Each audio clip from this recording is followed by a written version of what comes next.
Danette, here we are in your office where you do some physical training and things of that nature. And we're starting on this little journey called Be Clean. And, you know, we've discussed a number of possibilities with it over the last couple of 3 weeks in terms of what it could mean to your clients, what it could mean to you and I, and how we're going to get people to understand the importance of being not only spiritually, but emotionally, financially, and maybe even in your aspect, physically clean. You see it all the time. You've been doing this for a long time. How do you think we ought to best reach out to some people who are questioning their health and how to achieve a healthy body? Getting information out there is the main thing. A lot of people don't know what to do. They don't know what to eat. They don't know what to do to work out. They don't know how to bring it all together.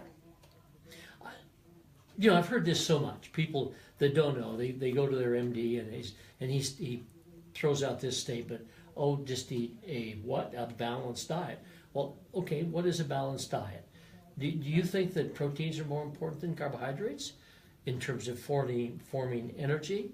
Or do you think that perhaps, where do fats play in this thing? Right.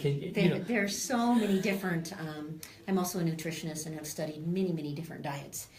You'll hear the paleo diet, you'll hear off the wall, like just taking the grapefruit diet, or, you know, low carb, high carb, low fat, high fat. They do forget about the fats, they do forget about carbohydrates, and they forget about proteins. I mean, each individual needs different food for their body and to get the energy out of that. Okay, for just a moment, do you know that if you were to describe a clean protein from a dirty protein, how would you do that? You know, some animal products are dirty. I mean, there is some dirty depending on how they were raised. If they were full of antibiotics, you know, eating more natural type food is going to be better for the system than having meat out there that I could go in forever over our meat about how dirty it can be to be and how clean it could be. So the importance of consuming, it's perhaps we could say it this way, it's not so important what you eat, but it's what you eats. Exactly, onto that. And, you know, people don't realize that there's plant proteins, too, that you can get your protein out of. People don't realize that. They just think that's it's a plant. Well, there is plants that have protein. And we want to challenge that. Think about the what's in a plant, the carbohydrates, the proteins. Maybe we should even delve into the importance of some of the oils that are produced in protecting us from viral issues, fungal issues, and things of that, where people look to Western medicine, and nowhere in Western medicine can they even discuss an antiviral issue, where suddenly we can, through essential oils, this product that's made in a plant that we're going to consume that will protect us antivirally, which is interesting because in the United States we can't discuss that, but the studies in Europe, I mean, they have used them for years and years and years. Correct. So here we're trying to get people to understand that through a proper immune system, they can really live an energized, healthy life well into their, what years? They could go into 80s, 90s, I mean, if they're eating right. So, in a very open way, discuss eating right.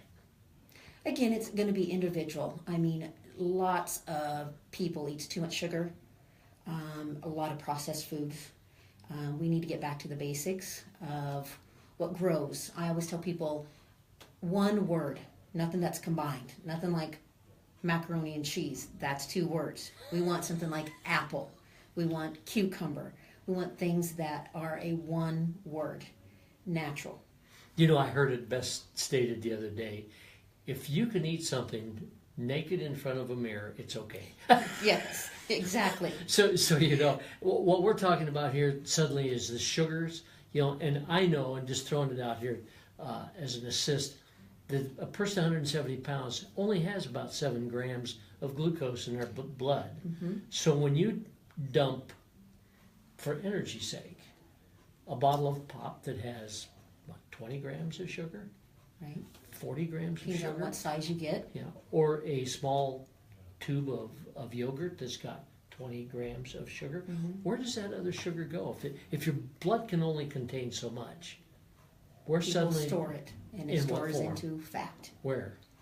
Usually around the midsection where everybody complains. Where we're all just sit there. So if we know that sugar metabolizes to an opiate-like substance, it would make sense to say, what's driving that? Right.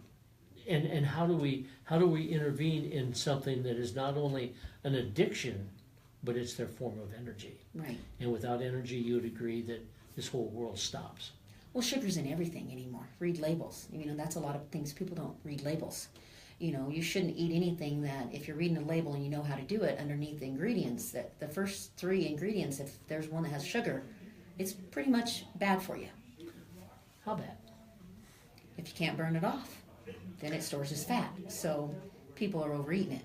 And you know, there's statistics out there that has shown that we eat more in one day of sugar, American, than they did years ago that they ate in a year. You know, I just bringing that up, I remember at the turn of the 1900s, that's 100 years ago, that the average amount of sugar consumed was 5 pounds per year per individual. That has suddenly grown now to about 175 pounds? Oh, easily. Easily. Mm-hmm. So this sugar has become a part of our diet that is, it's on one hand, it's the way people are getting their energy. On the other hand, since it metabolizes to an opiate, it would make sense that they're dealing with depression. Mm-hmm. If they're under a lot of stress, why not cause something to kind of numb that up a little bit?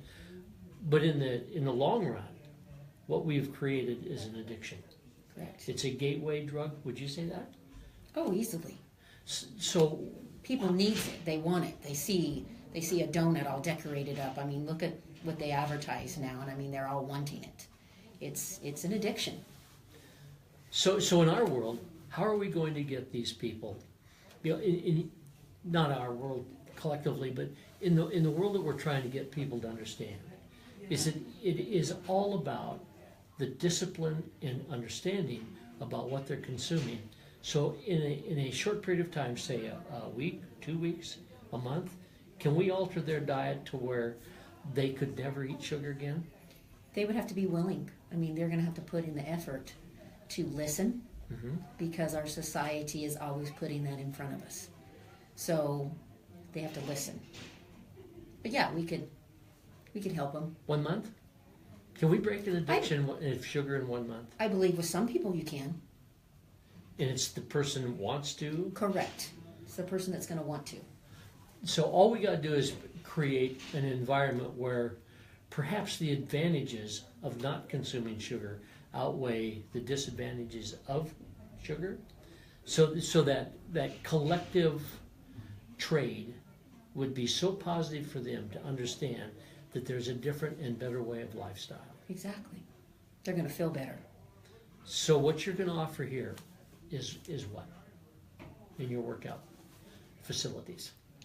Oh, well, we do a lot of different things. I mean, we do nutrition, we do workouts, individual, group training. We do all kinds of things to make the person have a healthy lifestyle. I think that you've got a wonderful opportunity here, and I know that you're doing it in the very best way.